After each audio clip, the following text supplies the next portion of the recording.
করছি কাটা রুটি। আগে মাংস করছি, মাংস অনেকদিন আজ কত 20-21 বছর বিয়ে হয়ে গেল, তাই তো।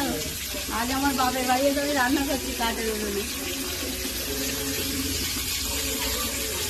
অনেক দিন পর করছি, দেখি অনেকদিন তো গ্যাসে করে এলাম কাটাতে কেমন লাগে। টেস্টি হবে মাংসটা দেখি। ধরে যায় না জানো? না না ধরবে না,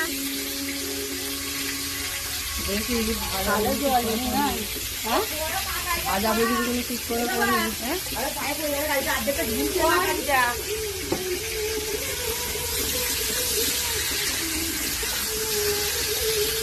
কি কি দিতে হয় দিদি মাংস? আমি কিভাবে করি, হ্যাঁ আমি আগে প্রথমে মাংসটাকে ভালো করে দিয়ে ম্যারিনেট করে নিই। জিরে গুঁড়ো, ধনে গুঁড়ো, লঙ্কা গুঁড়ো, হলুদ গুঁড়ো, তেল, নুন, এবার টক দই থাকলে টক দই দিয়ে ম্যারিনেট করে রেখে দিই।